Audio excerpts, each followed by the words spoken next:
Welcome to the Realm Kast. I am the Mortal Kombat fan, Tim, and with me as always is my co-host, our lore master, Yanni. Welcome, Yanni. Thanks, Phantom. Today we have with us a special guest. We have the stunt coordinator from Mortal Kombat Legacy Season 2, and also the director of the mysterious unreleased Mortal Kombat Generations, Garrett Warren. Welcome, Garrett. Yeah, thanks for having me, guys. Appreciate it. Thanks. We are so excited to have you on. Thanks for joining us. Yeah. This has been a long time coming. I know that. So, Garrett, tell us a little bit about yourself. Were you a fan of Mortal Kombat before you started getting involved in the franchise? Yeah, actually, well, the original Mortal Kombat was the video game was something I played an awful lot. And I was a martial artist, and that's what got me into the business, you know? So when Mortal Kombat came out, just like Street Fighter, of course, I was in on it. Loved it.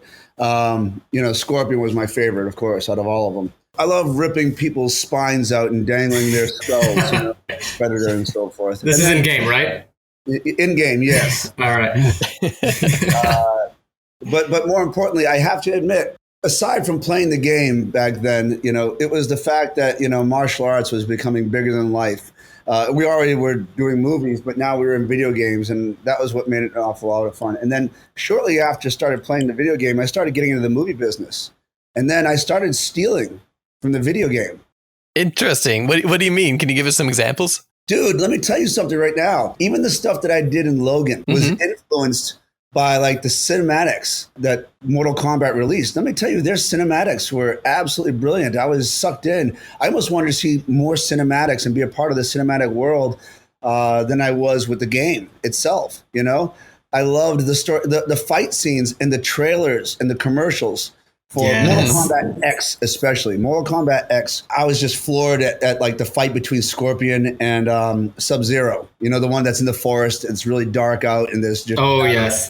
Dude, and the fight was just so strong and so well done and just brutal. And the thing I like about Mortal Kombat is there's not a lot of moves that you have to do in a fight. It's pretty much a block and a hit, and a guy gets ripped to shreds, flies back and hits a tree, So it's not like a person has to block 5 times and then hit someone, then he gets hit, then he hits back. No, it's pretty much just cause and effect. And I love that. Maybe I've got ADD, but maybe I like, instant gratification. But I dig the idea that, and it's like the WWE. It's not a whole lot of blocks going on there. It's a guy who runs into a forearm and smashes to the ground. That's it. And we all know it's going to happen, and he does too, but yet he still does.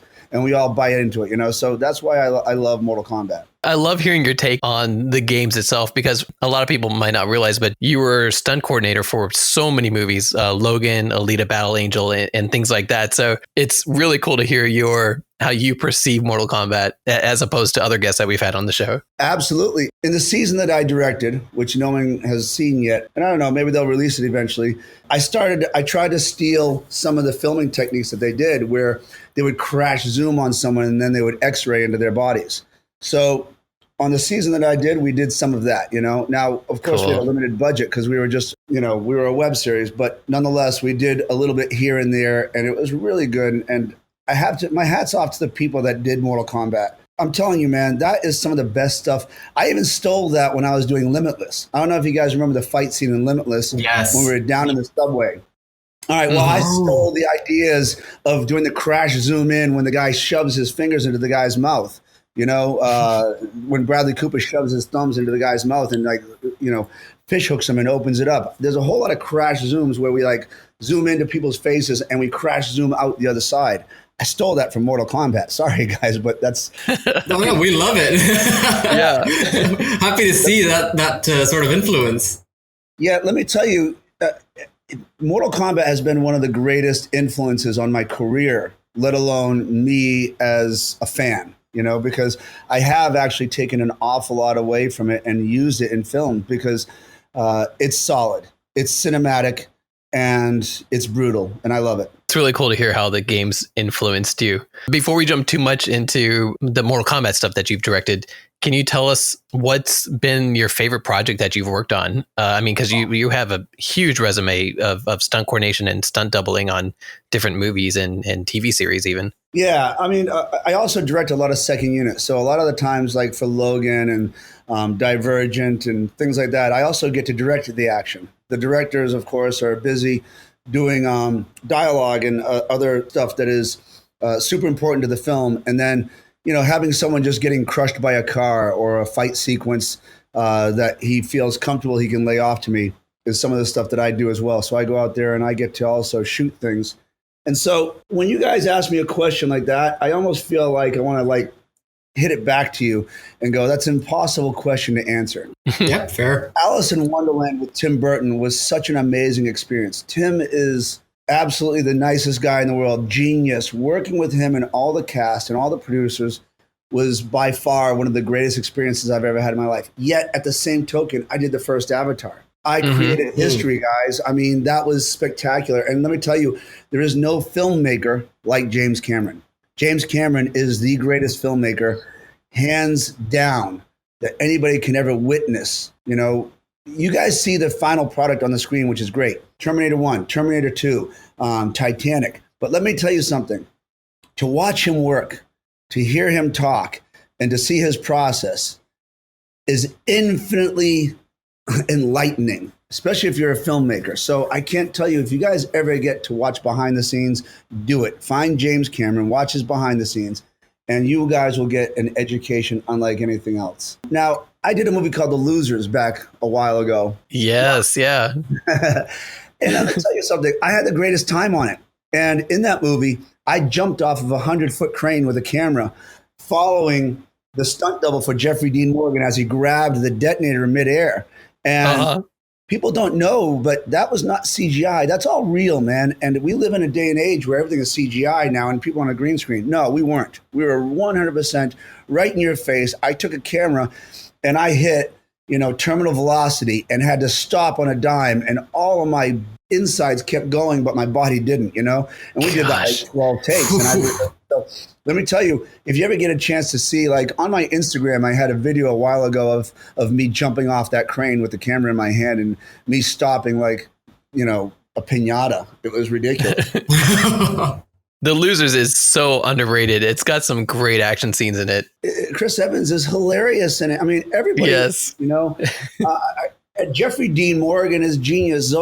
Listen, I can't go on about it enough. I'm going to tell you it's great. Now, then you go on to like movies like Battle Angel. Mm-hmm. Battle Angel's underrated as well. Let me tell you, the cast is spectacular. Rose, I loved it. Chris, I mean, what a great cast. Robert Rodriguez is a genius filmmaker. Then at the same token, I did a movie called Starship Troopers. In that one, I wasn't the stunt coordinator. I was the fight choreographer, and I was the stunt double for Jake Busey. And that's where I became great friends with Casper Van Dien. And that movie was spectacular. And in it, the stunt coordinator, his name is Vic Armstrong. Now, that's a name that not many people know about, but let me tell you, you should. Because Vic Armstrong was the double for Indiana Jones for Harrison Ford. He was the stunt coordinator on some of the greatest movies in history. Responsible for movies like Rob Roy and, go on. And I'm sure there's an awful lot of people that are young right now and have no idea about these things. And you guys should really start looking back at some films from back in the day, some of the action that was done and how they did it, because we risked our lives back then. We weren't on green screens. We were actually getting hit by cars and jumping off trains. I would actually, on Walker, Texas Ranger, when I was on that TV series, I used to do transfers from helicopters to moving trains and stagecoach fights. Yeah, exactly. There was no green screen and it was awesome. So take a moment, guys, and look back in history. And, what I would suggest is, I'll tell you what, guys, I'll make it easy. Go research Vic Armstrong. Vic Armstrong is the godfather of action, if you ask me. That man is responsible for so many iconic moments that you guys will never, ever be able to fathom it. It'll blow your mind. And stuff we're probably never going to be able to see again either, with the way Hollywood's kind of transitioned to CGI and things like that. Yeah, the way it's evolving. Yeah, it's hard. And that's why my hat's off to Christopher Nolan. Christopher Nolan says, no, I'm going to shoot on celluloid and I'm going to do it all in camera. So I love that. and so does, but it pays off, because I have to admit, his movies are an event. And so is Quentin Tarantino. He doesn't do CGI either. That man does it all in camera and it shows. And, God bless those guys. My hat's off to them. And then listen, I also did a movie called The Master with Paul Thomas Anderson. And he is genius, guys. He did Magnolia, Boogie Nights, There Will Be Blood. It goes on. So Paul Thomas Anderson, look him up, watch his films.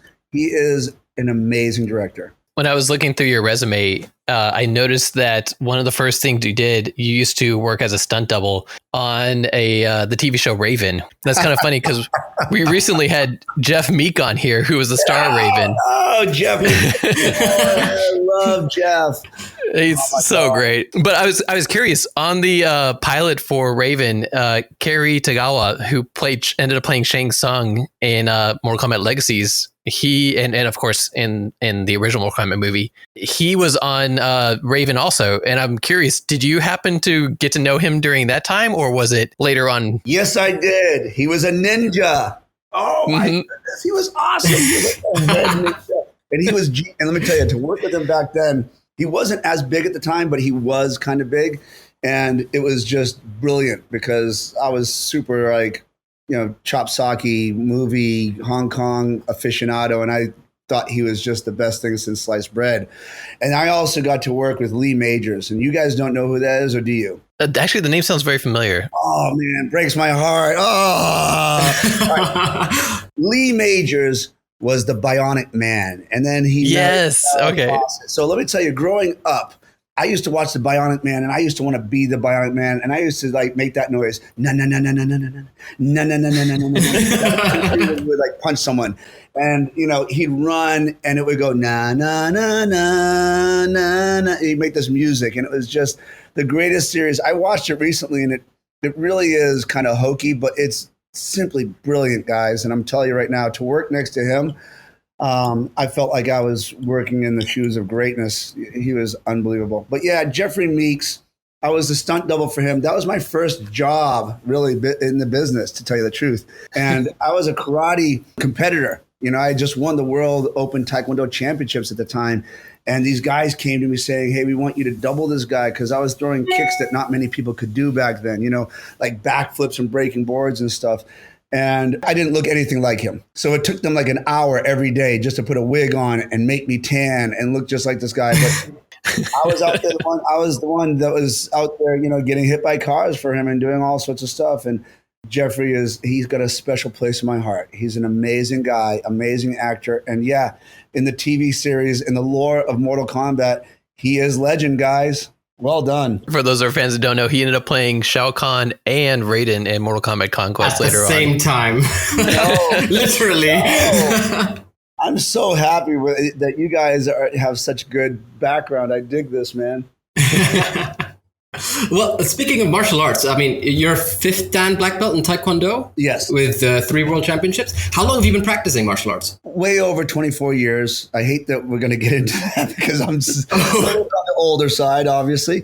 But definitely my style choices have changed a bit now in my life. I'm more Muay Thai than I am anything right now. And I'm a little bit more like close quarter battle kind of stuff. So somewhat jiu-jitsu, somewhat, Krav Maga-ish. And it really kind of serves its purpose to a film standpoint. But yet I still did some wushu when I was younger. I did Kempo, and I was a very big fan of all the martial arts back then, and they've suited me very well, even to this day. But I'm a little bit more grounded, and I'm a little bit more, I like to see if I can crack a skull instead of throw a flying kick. Yeah, going from flashy to, I guess, more, straightforward. Exactly. Is there like a martial arts style that you've always wanted to learn, which you haven't had a chance? Not really. Tell you the truth, I think that even when I was helping prepare Jessica Alba for Dark Angel, James Cameron had me go out there and learn all different kinds of martial arts to try to teach her different styles. I guess, you know what? There is a style that I never really studied that I wish that I did. And the Spetsnaz does this Russian style, and it's really weird. I wish I had taken the time to go out there and learn from a teacher. I just did it off of videos, really. And if you ever get a chance to see some of the stuff that the Russians do, I don't necessarily know if it's practical or not, but it's crazy. And it's wild. Then there's another style too, the original style of martial arts. It's this Indian style. What is it called? And I've completely forgotten what it was now. But it's supposed to be the one that Bodhidharma had created. Oh, Kalari Paya. Now, once again, this is also a very weird and interesting style. And I believe that I think in Street Fighter, they had that Indian guy, the rubber bendy guy, if you remember. Oh, yes. Oh yeah, yeah. Yeah, and he was very similar. So I don't know if the world knows this or not, but all martial arts was supposed to have been originated in India. Mm-hmm. So when I first started doing movies like Divergent or other films where they wanted to create their own style of martial arts, I used to go back and try to see what these founding fathers, the people that were originally trying to create this style. There's also some African martial arts that I was looking into that I wanted to, research, as well as for the first Avatar. And I was stealing ideas and movements from those styles. It's somewhat impractical as well when you see it. It's, because they have like shields and chain whips and so forth. So not a lot of you are going to use that in the street. However, there are some interesting stances and principles and movements that help create a different style. And so that's where I get a lot of my inspiration from. That's amazing, because all these different martial arts styles that you've researched and looked into, how they've affected the movies that you've been a part of. Like you can definitely see that in things like Avatar, like the way that the creatures, I forgot what they're called, the blue creatures, how they are fighting. Yeah. Thank you. I'm glad you see that, because let me tell you, I don't think a lot of people understand the amount of effort it goes into to creating a character-driven style of fighting. You know what I mean? Mm-hmm. Like in the first Divergent, I tried to create this whole new fighting style, and it was supposed to have been the Dauntless style. And I kind of stole the idea from George Foreman. And he had this peekaboo style with one arm down in the front, one arm up. And when I used to fight, when I was a martial artist and I fought, I used to leave my front hand down to protect my body and my back hand up in front of my face. And that was also my guard. And so I was like, man, I want to try and take that and adopt it into the movie. Now, the hard part is when you teach actors these things, they take them very literal and they stick their hands out in a very awkward position. You're like, okay, you got to relax. Find its way to your body and make it look like it's a guard and not just you trying to, hold your hands out. But you can also see that in a lot of martial arts movies when you just try to teach an actor how to hold their hands like a fighter. You can see that they really weren't embedded in that first martial arts style that they're doing, whether it be Muay Thai or Kung Fu or something like that. And it's not easy to impart years of knowledge and years of skill. When you started working as a stunt choreographer on Mortal Kombat Legacy Season 2, did you kind of tweak the different styles for each character that you were bringing about on screen? All right, Mortal Kombat Season 2.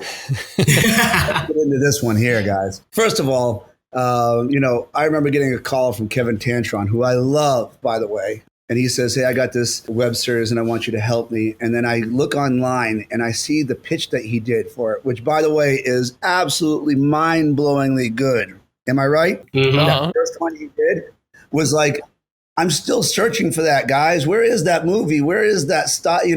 I know Power Rangers wanted to do a movie that was like grounded and dark. Oh, yeah, that was amazing too. And I saw that and I was like, I can't wait for this movie. And the movie just really didn't, deliver. And I can tell you the reason why, because studios have an awful lot of entities. You have like the studio, then you have the people that own the property, then you have the producers. So there's three different people trying to impart what they think is going to work in mainstream. And then it gets ripped apart and it becomes a difficult child to raise. You understand what I mean? Mm-hmm. Yeah. So that's why those things are very hard. So season 2, the styles were already set. Larnell Starval, he was the fight choreographer for the first season. And the first season was great. Kevin Tantron and Larnell did a great job. And then the second season, Larnell was in Canada doing another TV show and he wasn't available. So that's why Kevin Tantron reached out to me and he says, look, we don't have any money. And I know this is not something that is in your wheelhouse. You do big feature films, but I'd really like to get you on my show. And at that point, I looked at it as a labor of love and I said, look, I'm a big fan of what you did. He got me because of what he shot out of his own pocketbook, you know what I mean? Mm-hmm. And what he did for the fans. And to me, that was cinema genius. So let me tell you, Kevin Tantron is the gatekeeper, if you ask me. He's amazing. It's in there. And then, as soon as you got the series, the hard part about the series is they give you a certain budget and they say you have to do 10 episodes all within like 5 days or 10 days or whatever it is, and then you have to just you just have to try to like blaze through it. And that's not the way to do these things. I'm sure that when he did his first project, he took like 3 weeks. No one was getting paid, but he just did whatever it took to just shoot whatever he wanted, whenever he wanted, and just made it beautiful. You know what I mean? Yeah, it shows that's a labor of love for him. Yeah, it really was great. And he did a great job carrying it over the first season. Second season, he did another good job, but of course he was still on a time crunch. He still had budget concerns. He still had to do things like there was a calendar he had to meet. He had to get this thing done and get it out to the fans right away because they were trying to do it with the release of the video game. So it's not that easy, you know, and I applaud him. And I also applaud Dark Realm and Weeby and Warner Brothers for just trying to make this thing happen, because I don't know if you guys know the anime that's out there, One Punch Man right now, right? Oh, yeah. Did you guys see the fan video, the live action one that was out? No, I saw it. I saw it was made. I hadn't watched it yet, though. Yeah, it got pulled down. You know, the guys over in the guys that own it over there in Asia, they said, "Hey, listen, this is just too good. You can't have it out." You know What? I mean? Yeah, and I'm sure that Kevin Tantron did his, and Warner Brothers and all those guys looked at it like, "Dude, this is way too good." You know, but they went over to him and they said, "Listen, we love it. We want you to be a part of it." These poor guys that did One Punch Man, it's really, really good. It's cinematically good, actually.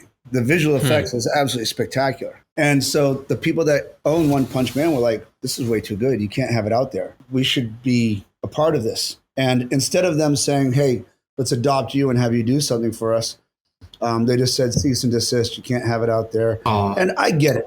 But yeah, but listen, to all you fans out there, I like that we all say something. Like Battle Angel, all the fans want another movie. However, sometimes financially, it just isn't going to happen, guys. And we really do want it too. We loved it as well. But, you know, the powers that be have to crunch numbers, and they still have to pay, you know, all the bills at the studios that they're still paying as well. So the guys that own One Punch Man, they probably have a movie in the making. They probably have things that they want to do, and they don't want the world to be sidetracked from it, you know, and I get that. And say you created this creature of love and someone else took it and did something completely different than what you were going to do with it, you'd be heartbroken, wouldn't you? Oh, yeah. Yeah. So as a fan, I love what those guys did. My hat's off to them, but I totally understand the people that own it. And I also understand what happened with season 3. You know, we did what I felt was my version of Mortal Kombat, and I loved it. It was a bit dark and a bit twisted because that's who I am. But, you know, Devora was in there, and she's dark and twisted, and I thought she's fantastic. Ooh. I was utilizing that, and I really like what we had made, and I'm not allowed to talk an awful lot about it, but I can tell you this. You know, it was a labor of love for me. I dug it an awful lot. But I do know there's a lot of people that own it, and they all wanted it done a certain way and released a certain way, and it had to serve certain purposes, and nobody could come to grips on what they were doing with it. As you can see with One Punch Man, it's not like Kevin Tantron days anymore, guys. It's not the Wild West. This is big business now. People own it now, and it's not like you can just post fan videos anymore. Yeah, and that's been like very evident with things like you said, like the Power Rangers video. Even there was like the Deadpool leak, which made them greenlight the movie. It was all because of these demo reels. Yeah, and it's all changed. That Wild West is gone now because everyone said, whoa, wait a minute.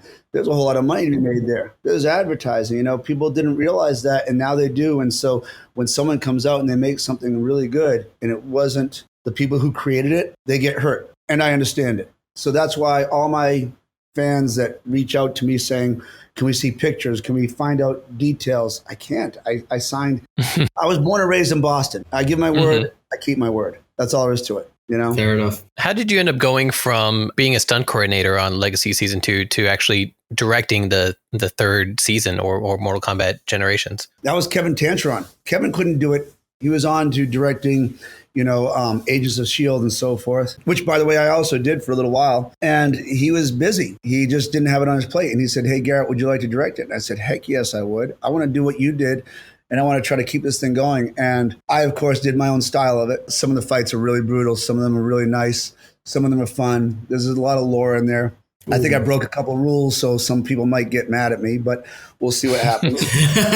But, you know, it's one of those things where it is a web series. And, you know, it's not like I was getting paid to be this one-way guy. They were like, come in here and do what you do best, and let's see what you can do. And they did that for me for Logan. They said, hey, we love your brutality. We're going to let you go. We're going to take the leash off and let you do what you can do. And I did. I ripped heads off. I tore arms off. Now that you mentioned all of this, I can look back and think, wow, yes, I can definitely see the MK influence in Logan. You get it? Yeah. Everybody loved Logan too because it was the first time that you got to see Wolverine unleashed, rather than the PG-13 versions. Yeah, I think that's why they called me in, because I do have somewhat of a name as being one of the most brutal and nasty, and I tip the scales of what can be shown on film, because there were certain things in Logan that I wanted to do that we just didn't do. Like, he was supposed to stab someone in the head with his claws, and that person gets stuck on him, and then he was going to use that person to keep punching other people in the face. And he was going to take that guy, and when the guy fell to the ground, he was going to use that person's head to just keep crushing another person's head like a squashed melon, you know what I mean? And it was really, it was nice. It was ugly. It was awesome. And to me, that is my art. That's my Picasso. How did you actually start your career? How did you get involved in being a stunt double and then eventually stunt coordination? I worked at a gym, and I was teaching a lot of like celebrities and producers, martial arts. And I was teaching, Taekwondo classes at the time, as well as competing. And so I was constantly in front of people throwing really flashy kicks, like 720s. And, a lot of martial arts trickers now, they do things that I can't do. But before there was tricking, there was me. And there were people like George Chung and Stephen Ho and Larry Lamb. And we were like the original people. And I wasn't even the original compared to them. They were even like an Ernie Reyes Jr. I don't know if you guys know who Ernie Reyes Jr. is, but he was the tricker before anyone else was a tricker, And before there was Ong Bak, there was us. And that's why producers saw me and said, holy mackerel, here's a 6'1" skinny white guy that can do a lot of the things that these other guys are doing. You're a perfect double for certain people. We should use you. And that's what got me into the business. Vic Armstrong found me, had me double Dolph Lundgren in Army of One and Starship Troopers. And I also worked doubling Crispin Glover and Charlie's Angels. I was the creepy thin guy double. Oh, yeah. And that's what got me going. That's how I got in the business. They saw this person that had a certain skill set and they used me. What is a tricker? I'm not familiar with this. Wait, you don't know what a tricker is? I'm not familiar with this term. No. You're going to find this whole new subculture and you're going to get lost in it. Because these guys are awesome. I was trying to get into it and then I left the UK and I can't do it here. So, oh man, let me tell you, in the United States, there's a ton. So look, martial arts trickers are guys that go out there and throw all of those crazy tricks that you see on videos where people do like these spins and these backflips, and there's things called box cutters, and you have no idea. I don't know how to explain it other than, how parkour is crazy now and people do crazy things? Mm-hmm. That's the same thing. There is this it's not a traditional style of martial arts. It's gymnastics and acrobats meets martial art. It's sort of like dancing in a way as well. And I think that it was, personally, if you ask me, it was born out of wushu. Mm-hmm. So if you guys know what wushu is, and those guys do butterfly twists and land in splits. Yeah. And they'll do like 360s and throw a kick and then land in another split and then they'll do a flip out of it. So tricking was born in wushu. And then these American kids took it and Americanized it. And then they made it a little bit more crazy and just used like hard style kicks with it. And so that's what made tricking. That's really cool. Do you have any highlights through, I guess, stunt roles or acting roles that you'd like to share? Like any personal favorites? Shit. I don't know. You know what? I doubled Van Damme and Mickey Rourke in the same movie called Double Team. And it wasn't the best of movies, but it was a cult kind of a thing. I don't know if you guys ever saw it, but Dennis Rodman was one of the stars in it when Dennis Rodman was hot. Gosh. The director was this Hong Kong phenom named Choi Hark. And we were in Italy in the south of France. And at one point, I had to hang out of a cargo plane at 17,000 feet on this cargo net package with no parachute on and climb inside. So as a stunt person, that was stupid. But yet, I've never felt more alive in all my life. There was a movie called Chill Factor that I did a motorcycle chase on. And I got hit by an 18-wheeler. And I almost died on that movie. They found me on the ground, the pieces of me that were on the ground into an ice chest and loaded me onto a helicopter, flew me to a hospital and put me back together. So, that was a highlight as far as craziness. There's some seriously like amazing things that I've also done as far as like, I did a movie called Lincoln with Steven Spielberg. Mm-hmm. And to me, that movie resonates way beyond the film itself. That tells the whole world that here is this amazing person. Abraham Lincoln was one of the greatest, if not the greatest president of all time. And he was doing something that not many world leaders anywhere on this globe were trying to do. And he was trying to make equal all people, men, women, you name it. He was a great man, and he took no bullshit. He was like John Wayne became president. You know what I mean?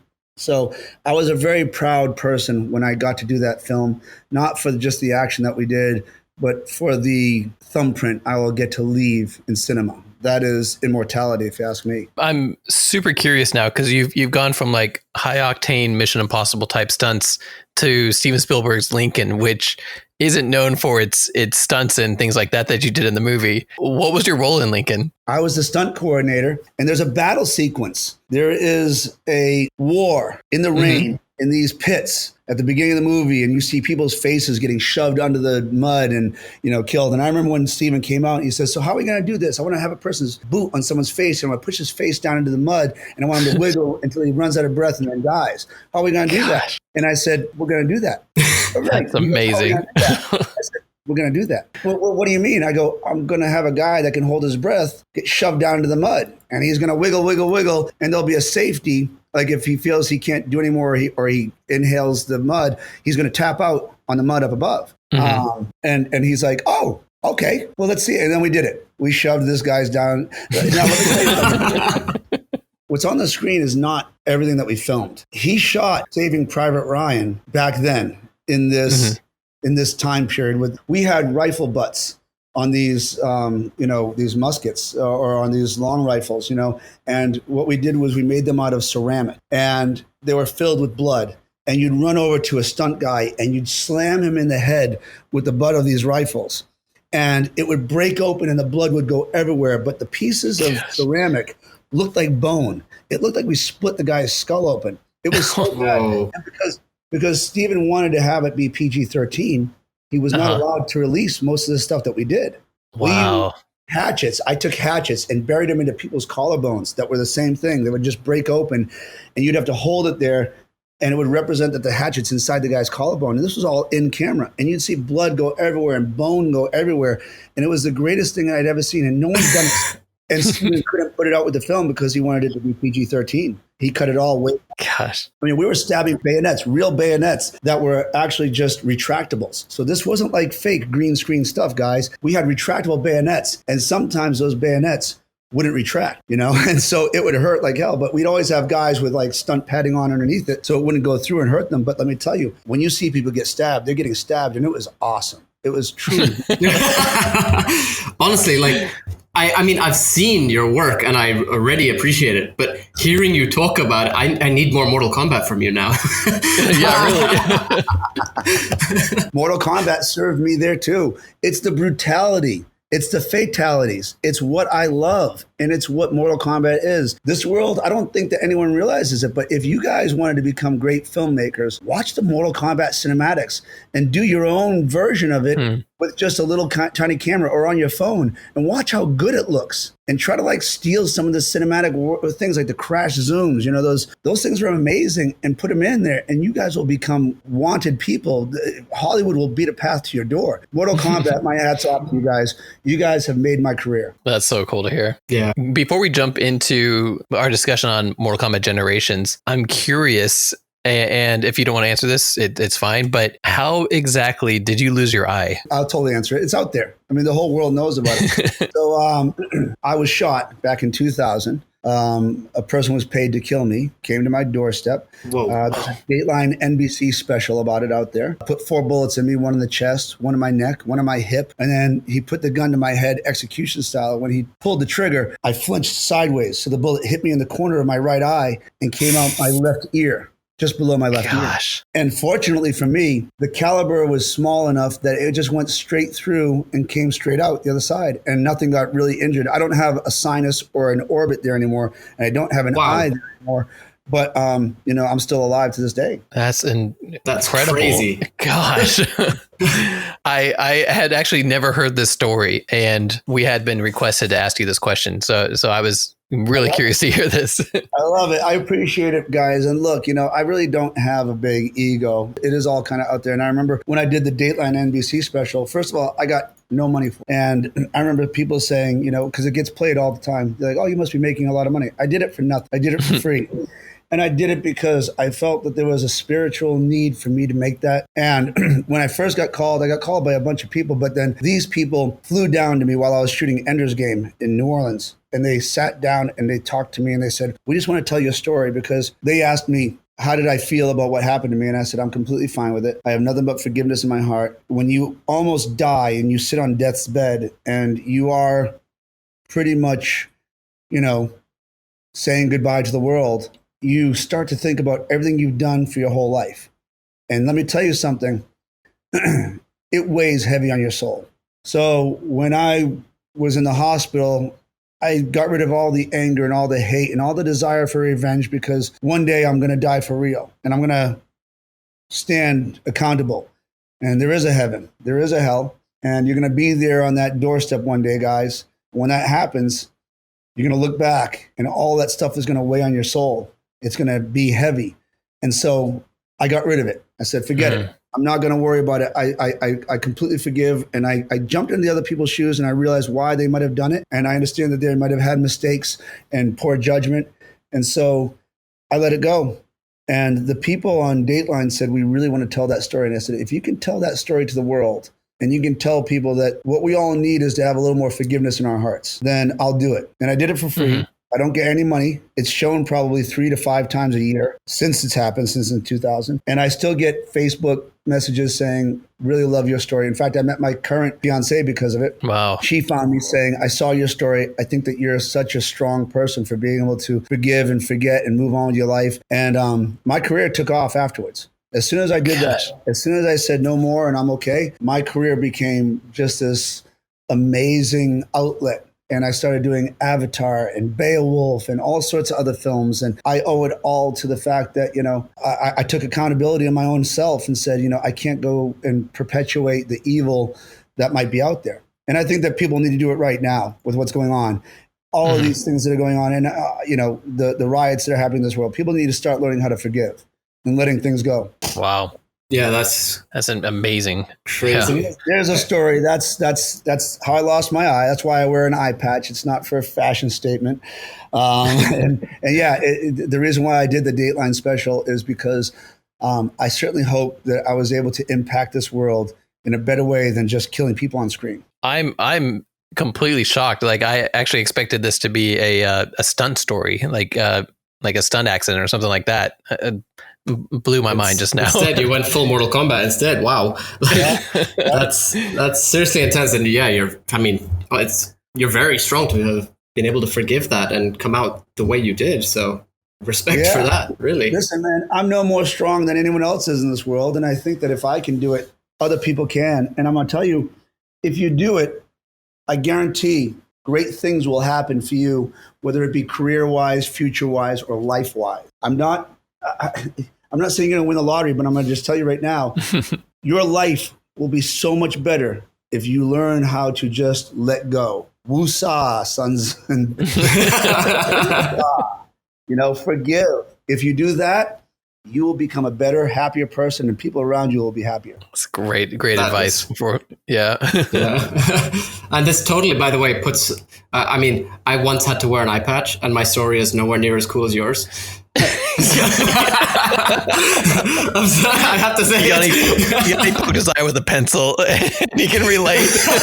Dude, any story sucks. It doesn't matter, bullet or not. But did you have a hard time seeing because you had that you first of all, you have only 2 dimensions now. Your depth perception is off, right? It was off for, I was wearing the eye patch and for a little bit after that. But I can't imagine having to deal with that constantly. So, wow. Well, what's funny is when I did get shot, they tried to save my eye. We did 3 surgeries. Oh, wow. They stitched my eyeball up. And you don't know pain until you've had someone stitch your eyeball up while you're wide awake.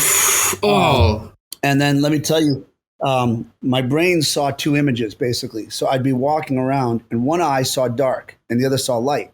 So my pupil didn't know whether it should be dilated or, what. So I was constantly walking around having a hard time seeing and knowing whether or not was I in day or night. It was hard. So then eventually the doctor told me, he says, look, man, we're not going to save this eye. It's just not going to work. We got to cut it out of your head. And I said, all right, go for it. Go for it. Wow. That was one of the only times in my life where I was sad and maybe cried a tiny bit for about 30 seconds, maybe a minute.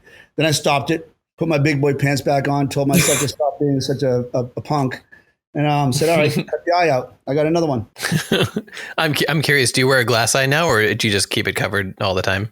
I did it first. I was so vain and I was like, yes, I'm going to wear this. Nobody's going to know. And then eventually, after Avatar, I stopped wearing the glass eye. It's just, I look like the buzzard in Bugs Bunny. You know, the guy that's like, I just look ridiculous. I couldn't wear it anymore. So I just take it out now. And what's horrible is what I found out, my orbit is falling now because I don't put my glass eye in. And I should really put a glass eye in, but it just looks so bad, guys. And, I'm not my head's balding and I'm not going to get plugs. I'm not vain like that. I could care less. I was never born a pretty looking guy, I mean, have you never been tempted to wear a sort of Kano implant? I did actually. Special effects one time, a little like snow globe one. And we put a little Santa Claus in giving the finger, and it was a snow globe. And I was able to shake my head and look for it. And I can't find that anymore, and I wish I could. Oh, my gosh. I love it. I love that you took the opportunity to do it, seriously. I didn't want to do the Kano one, like a Terminator one. But that needed a battery pack, and it was an awful lot of effort. And I was like, forget it. And then at one point, there was a movie called Cranked. Right, Crank. With Jason Statham. Yeah, I got hired so he could shoot me in the eye, and we wound up doing it in the movie. They were going to put a fake eye in, and they were going to drill a hole, and he was going to shoot me in the eye, and it was going to pop, and it was all going to be in camera, and we wound up running out of time, and I would have loved to have done that. And what's funny is also there was a movie called The New World, and there's a director named Terrence Malick who is absolutely genius. He did a movie called Thin Red Line that is spectacular. Yeah. Anyways, I got brought in so that I could be shot in the eye with an arrow, basically be laying down on the ground and have an Indian come by, grab the arrow out of my skull and put it back into his quiver so he can keep on fighting with it. You know what I mean? God. Wow. So I was all about it. I was like, yes, let's do this. I'm a big fan of that. And even to this day, like the person we used in Logan, I use people that have one arm or one leg gone, and we blow them up or we rip them off or whatever it is. We do it for real. Yeah, I remember hearing about that. That you would were they hiring people with physical conditions for Logan. That's right. So we could rip off legs, rip off arms. We could do it all in camera. It's gosh, it's the way to go, guys. Practical effects is beautiful, and it is. People that have those limitations, I don't look at them as limitations. I look at them as gifts. And let's use it and make it amazing. Yeah, they did the same thing with Walking Dead also. Yes. In order to recreate some zombie effect. Exactly. I love it. Well, I guess let's jump into Generations. Not much is known about the third series of Mortal Kombat Legacies. Of course, a lot of people call it Generations. Some people call it Mortal Kombat Legacy Season 3. What exactly was it supposed to be? Well, don't forget, it was supposed to have helped out with the release of Mortal Kombat X. So it had a lot of the new characters that were coming out with Mortal Kombat X. And my unfortunate dilemma is that I'm not allowed to speak because, like I said, I signed an NDA about much of anything, right? But, Ed Boon is spectacular. Love him. Love everything those guys brought to the table and everything. My issue is that I don't know what's out there online. I haven't really looked into it. I didn't really know if people released the characters that were in it. But, of course, you knew that, like, Casper Van Dien was brought back, and Kerry Tagawa, and we still brought back a lot of people, and we still kept true to it, but we also had some new ones in there. How about this? We'll give you a sort of very basic rundown on what we have access to. Go for it. And then we can ask you questions. And if you can't, just say you can't answer that. That's cool. All right. Firstly, the information that we do have Online is mostly either incorrect or misleading, right? Or there's two different stories sometimes, Or that. in some occasions. So one example is we have two actresses, for example, who were supposed to be playing the role of Cassie Cage. But with that, we have a sort of character list based on the new characters, which involved Cassie, Aaron Black, Farah, and not Tor apparently, Jackie Briggs, Takeda, and Kung Jin. Would you possibly be able to confirm any of them? Is there an IMDb for Mortal That's on Kombat? IMDb, yes. Although the actress, the second actress for Cassie Cage was on a different website, actually. Let's see. So yes, these are real. Okay. So Haley was definitely my girl, but I don't know if I'm allowed to say, but Haley was definitely in it. Okay. I can tell you, Haley was definitely in it. Ray was definitely in it as well. That's really cool to hear. I am a big Ray Park fan. For those who don't know, he was Darth Maul in Star Wars. Mm-hmm. He played Toad in X-Men. He played the Headless Horseman in Sleepy Hollow. I mean, the stuff he does is great. Absolutely. Ron Juan, absolutely. Loved him. Reached out to him as soon as I had it. I was like, yes, need you. Louis Tan, absolutely. Used him. Boo Boo Stewart, absolutely. Used him. Now, who they played, I'm not allowed to tell you guys that, right? But I can tell you those were in my series. All right. And yeah, it was a great experience. All those guys, NetherRealm, my hat's off to them. Warner Brothers, Weeby, they're amazing people. How does it feel seeing Louis Tan go from playing in your series to starring in the new upcoming Mortal Kombat movie? I was vindicated. Let me put it that way. I love Louis. He's fantastic. And as soon as I put him in the series, I was like, dude, you're a star no matter what. And then when they hired him for it, I was like, yes, you should. And all these other people that were in it, they were all amazing as well. I even had, like all those people that you see it, like Jade Kwan and so forth. She was absolutely in the series. So I still use some stunt people as well as just actors. But that character that she's playing is such a cool character. Oh. That's cool. Yeah, I was about to ask who, and then I realized, sorry. You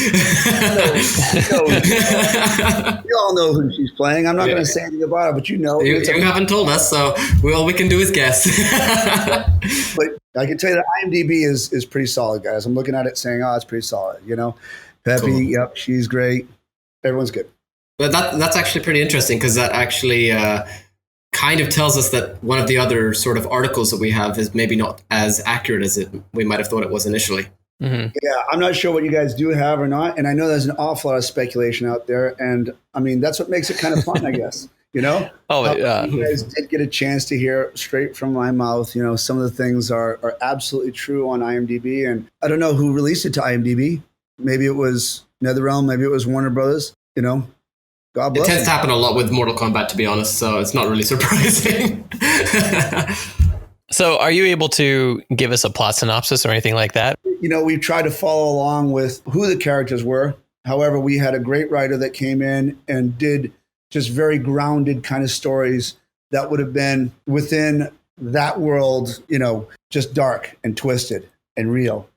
Mm-hmm. It was very much like what Kevin Tantron would do. Let me put it that way. Oh, okay. So in that terms, it would have basically been a sequel to the Legacy series, but more so along the lines of Mortal Kombat X rather than Legacy, which focused on Mortal Kombat 9. But also Correct. Separate from the game itself. Exactly. There's a lot of boxes you have to tick. You can't show them what's in the game, but you have to use the characters, but it can't be the exact same thing. So it was one of those things where we had to just try to come up with the content that would tick all the boxes for all the people, for Weeby, for Warner Brothers, for NetherRealm, and, so on. So Mortal Kombat Legacy didn't exactly fall in line with the video game lore. Even though it got a lot of fans interested in the video game, it doesn't line up exactly with the older fans of the video game series have grown to love about Mortal Kombat storyline. So I'm presuming since X was more of a follow along to Legacy, it doesn't exactly fall into the Mortal Kombat lore either. That's right. Is that safe to say? It's safe to say. You're absolutely right. We had obviously Mortal Kombat Legacy Season 1, Season 2, and then Generations, which was meant to sort of be a continuation of Legacy. What was the reason for it being called Generations rather than Legacy? Well, because don't forget, Mortal Kombat X had kids, right? I get that. I just find it very interesting that, say you have a series, right? And it's called something specific. It's weird in my eyes to go from that name to suddenly changing it to another name. Although I do like the actual reasoning for Generations, and I think it was a great name. It's just very interesting for me to see that change. Yeah, for us, it's, look, you've got Takeda in there. You've got kids, Jackie Briggs, Cassie Cage. So our job was to tell the world that this is the continuation. It's the future, growing up. One thing from leaked photos that have come out from the different actors and actresses in the Mortal Kombat Generation series, one thing I noticed was a lot of the costumes in it are very, very accurate. Video game accurate. Exactly. So yeah, was that your decision? Because I mean, they look amazing. They look perfect, honestly. That was my decision. It was a labor of love to get that to happen. Oh, that's so cool to hear. We walked into a set, and the props that we were going to use were not exactly dead on. And I only have 10 hours in a day, and it took us like 2 hours just to get them dead on. And I feel that I attribute that to James Cameron. I brought my whole, he's very precise, and he's very intent on bringing reality to everything that he does. And so I brought that into what I was doing with Mortal Kombat 2. And I was like, no, man, this has to be real. And if this character would throw it, it has to look like it would be working. Wow. That's so cool to hear. It's just so heartbreaking that we never got it. Yeah.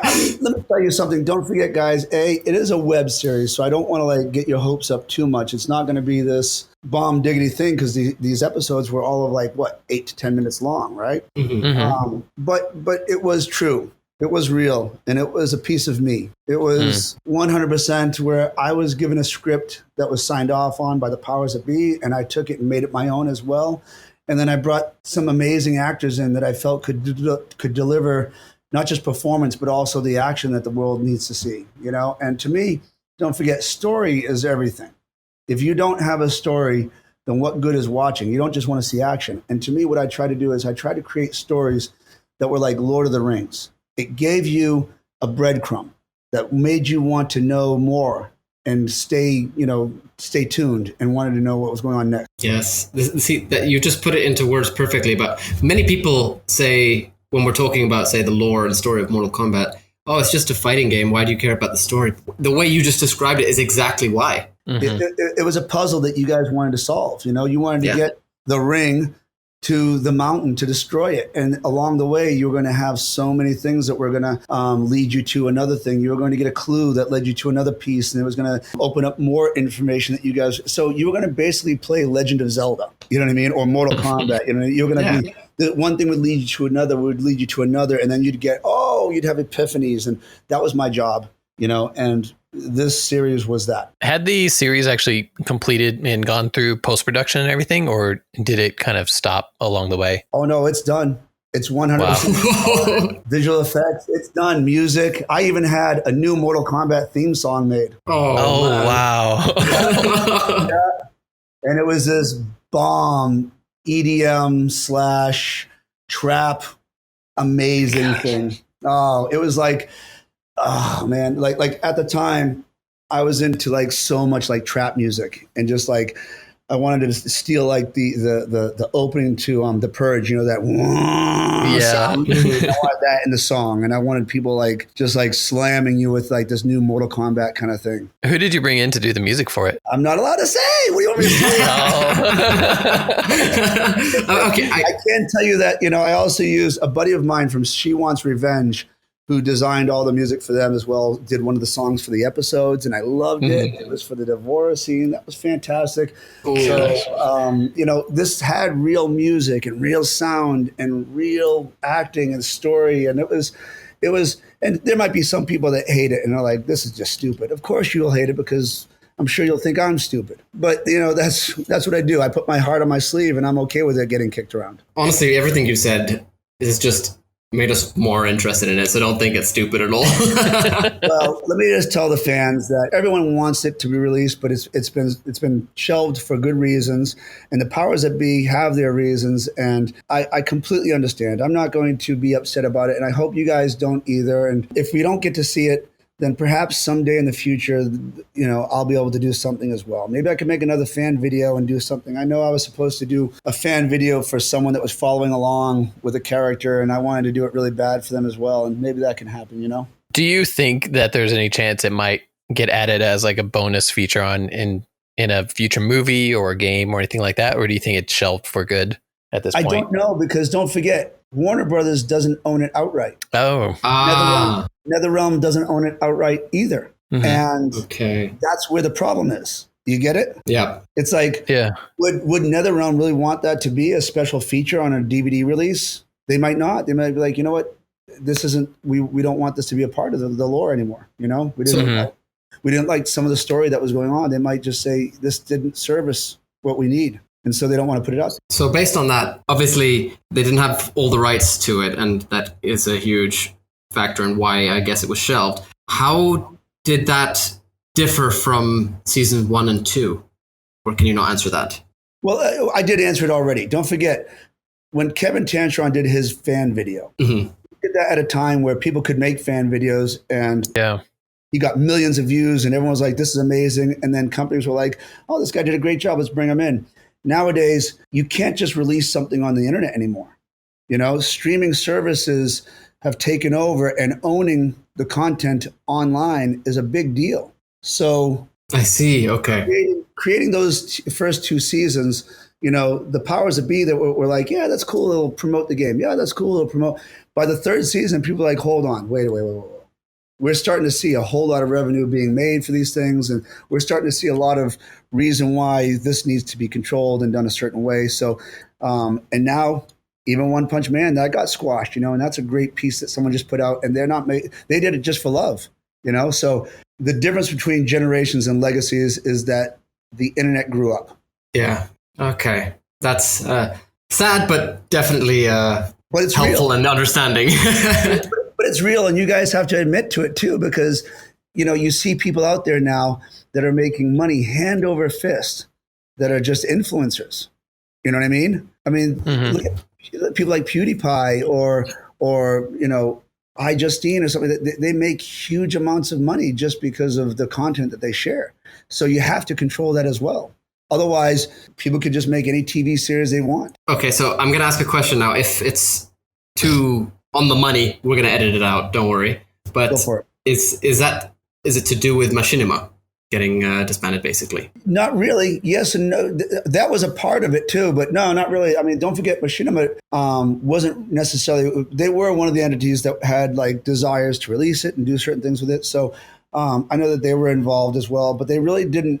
Like I'm saying, the people that had the interest in it, the NetherRealm, the Weeby, the Warner Brothers, those all had certain desires that needed to be met. And we were trying to meet all of those desires for those people.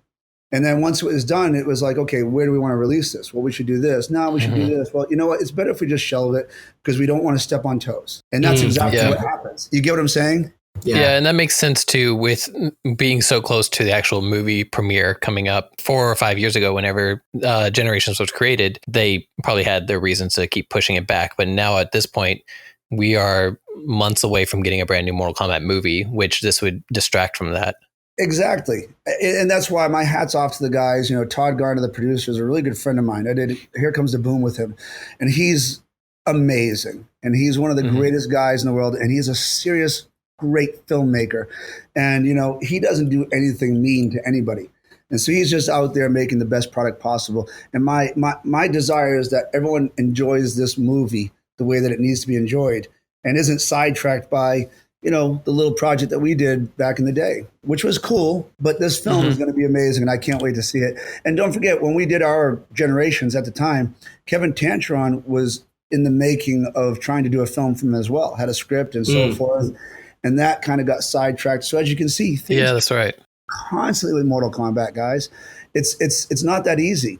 I remember at one time I wanted to do a fan video for Samurai Jack, and then I had found out that people owned it and that they were having trouble. So Samurai Jack is another one that people owned. And don't forget, what's the car driving game that everyone, Grand Theft Auto. Grand Theft Auto. That was supposed to be a movie, and too many people. Yeah.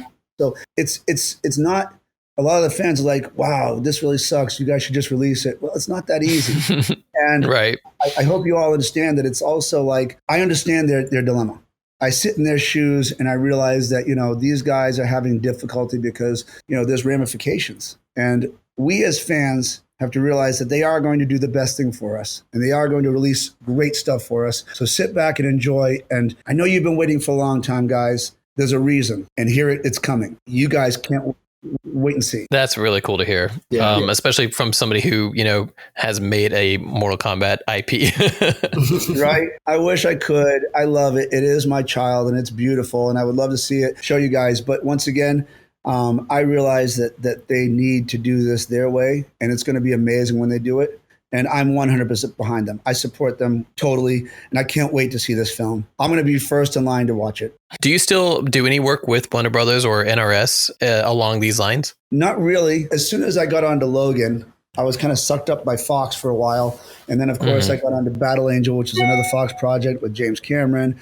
And Jim really is just my family, and I love him to death. And, you will never, ever have a greater life than working with James Cameron or for James Cameron and John Landau and Fox.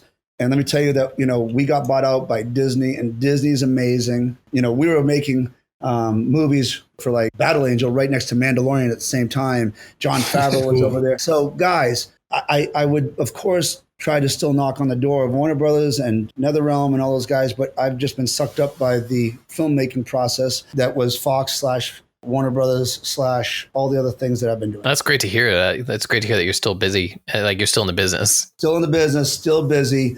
I'm on a project that I can't talk about that I've been on for 3 years, and it's one of my favorite things I've ever worked on in my life, and it's beautiful. Ooh, looking forward to seeing this then. Oh, wait until you guys see it. Wait until you see it.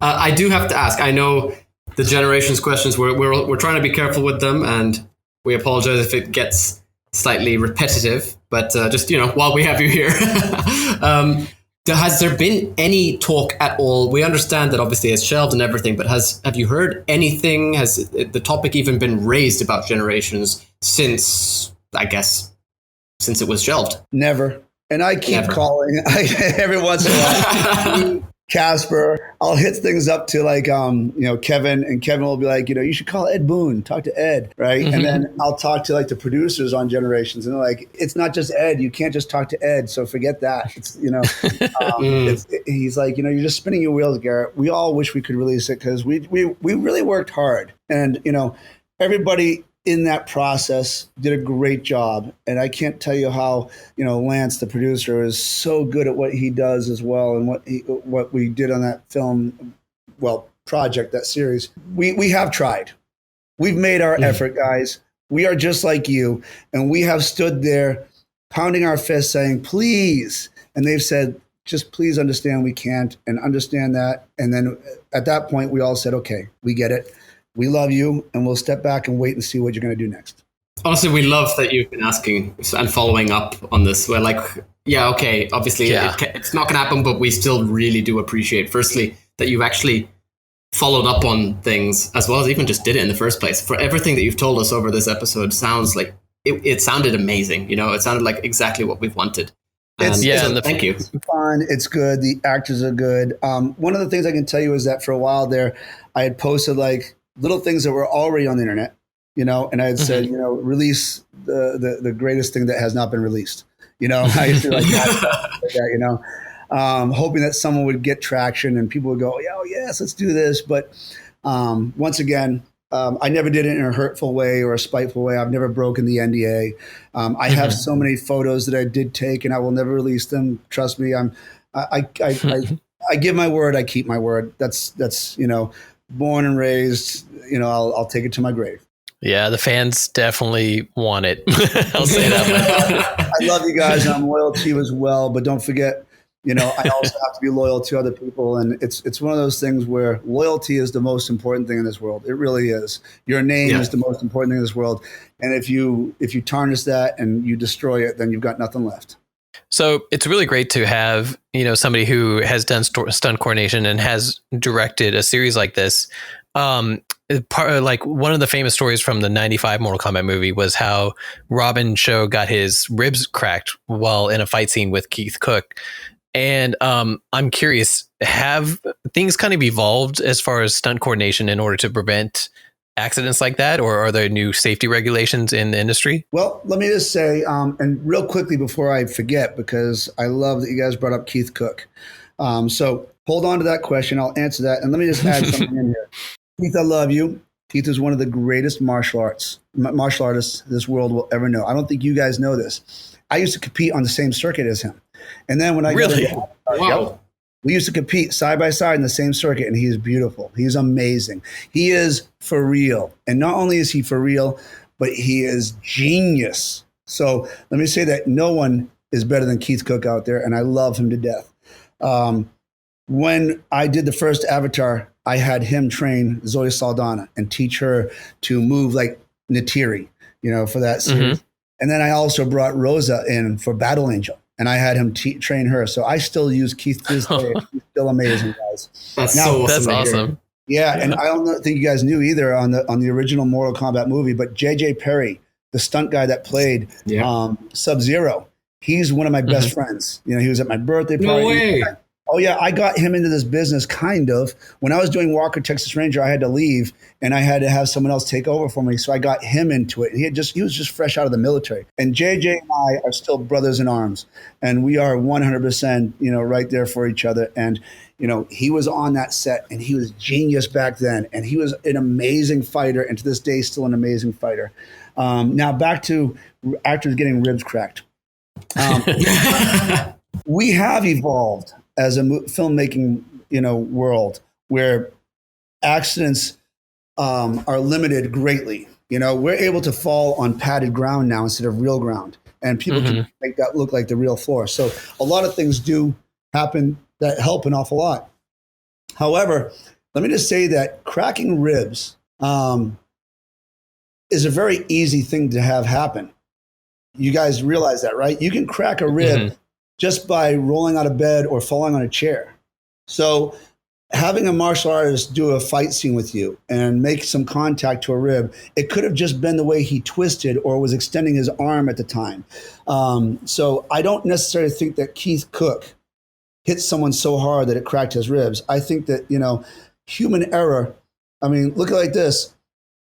Iron Man, I believe it was 3, Robert Downey Jr. was doing a wire gag, came down and twisted his ankle. Mm-hmm. Mm-hmm. Yep. And that really wasn't that bad of a gag. You know what I mean? I remember when Adam Sandler was playing basketball while he was filming Bedtime Stories.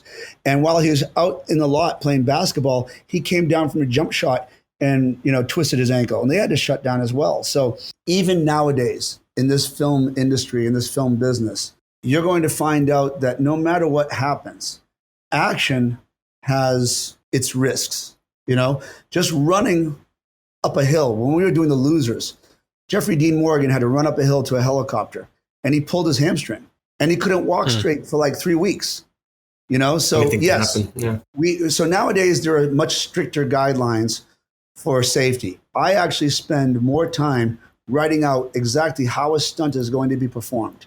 I spend more time with safety professionals that come to me first saying, what is the actor exactly going to do? What is the stunt person exactly going to do? How high will they jump? Will they be on a wire? What is the precautionary message you're taking? That never happened before. So nowadays, we have huge safety precautions and backups that are in place and redundancies that we have to meet. So yes, we take great care nowadays. With your movies that you've directed, a lot of directors take a particular approach to them. They kind of do different tones for their colors, or they focus on different things. Like every director has a style to them. Do you feel like you managed to kind of build your style during your time working on this movie or this series? I love that you said that. You're right. I used color palettes the whole time for each person. Did you? Sometimes I would use blue, sometimes I use blue, sometimes I use green, sometimes I use red for different episodes, and you guys might get a chance to see it. Whereas if someone was more human of an element, we would use like the orange, the yellows, and things like that. If someone was more of like a cold kind of a character, would you go with blues and so forth? So I love that you guys know all about color palettes and color styles. I'm a huge fan of Tony Scott. Aside from James Cameron, I'm a huge fan of Tony Scott. Tony Scott is possibly one of the greatest directors that has ever lived. His film Man on Fire is way above anything that anybody has still been able to achieve in that kind of sense. Those vigilante kind of movies. And then on top of that, he did a movie that was called True Romance. True Romance is so good. Oh my gosh. He did Top Gun, of course. He did so many other films that were all great as well. Beverly Hills Cop 2. But his movies, I stole a lot from him. I took a lot of cues from him. And I used his style to help, make my style. And then when I got in with James Cameron, I took a lot of him now, and I've used him to formulate who I am as well. However, the biggest thing is, as a second unit director, you can't come in with your own style. You know that? The greatest second unit director is someone who can be a chameleon, who can watch a director of photography and a film director and see what style they're going for. Are they handheld? Are they crane shots? Do they hold on a shot for a long time, or is it quick cuts? And they have to adopt that, because the last thing you want to do is see a movie that's shot so well, then the action is just all cuts.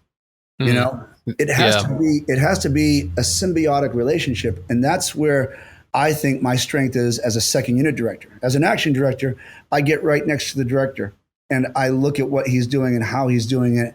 And even when I do a shot, I send him screen grabs, or I let him watch on FaceTime what I just did. And I say, is this what you're liking?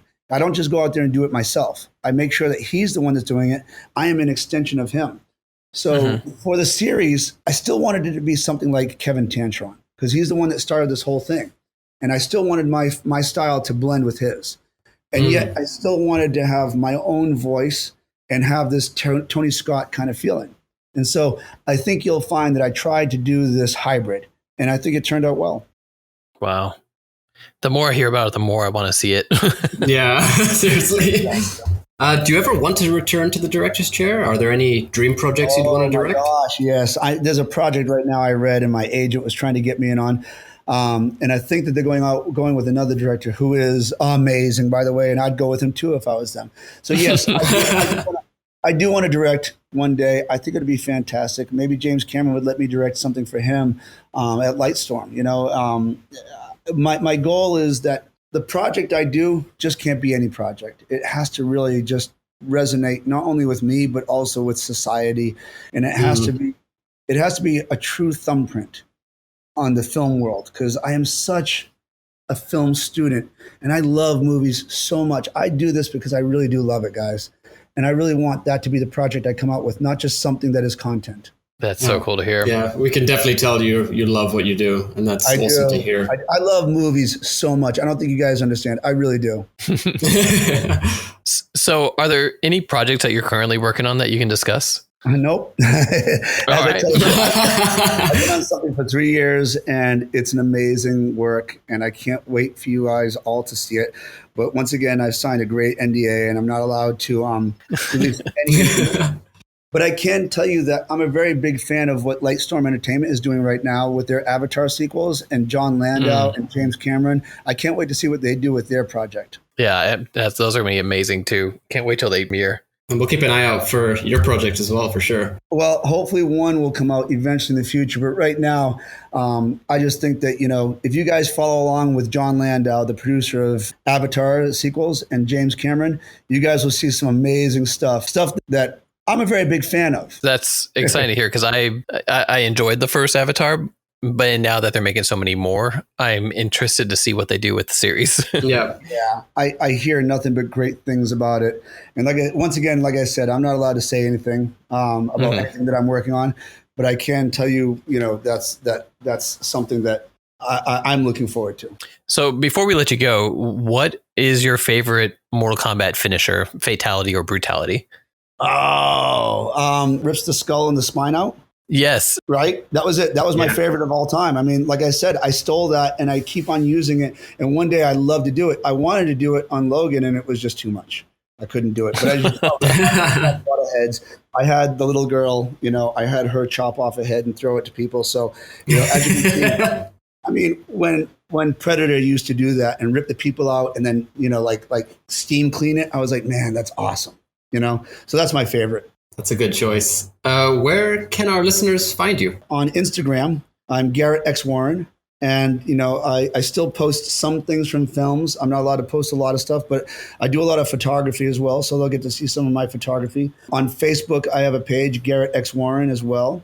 I have a professional page as well as my personal page. And then, I am getting ready to start my own web page. It will be Garrett X Warren as well, and it'll be garrettxwarren.com. And hopefully in the next year, it'll come out as soon as I can. It'll be my goal to try to help educate the world on how to shoot action, just in their own backyard and so forth, and what it is that I'm doing and how I'm doing it and what they can do to also do it themselves. It sounds like you'll be giving some amazing advice based on everything we've heard on this episode. And we'll definitely be leaving links to everything that you have in our description. Dude, you rock. I appreciate that greatly. Thanks. So we'd like to thank all of our listeners for stopping by the Realm Kast today. And thank you very much, Garrett, for joining us on this episode. It was a pleasure to have you on. Oh, it's my pleasure. Thank you, guys. I appreciate it greatly. Also, special thanks to Uppercut Editions, the creator of the Mortal Kombat Compendium, for their continued support. You can follow them at Encyclopedia MK on Twitter and the Mortal Kombat Encyclopedia Project on Facebook. You can find Yanni and myself, Phantom, on the Mortal Kombat group on Facebook, as well as Yanni on the Mortal Kombat meme realm.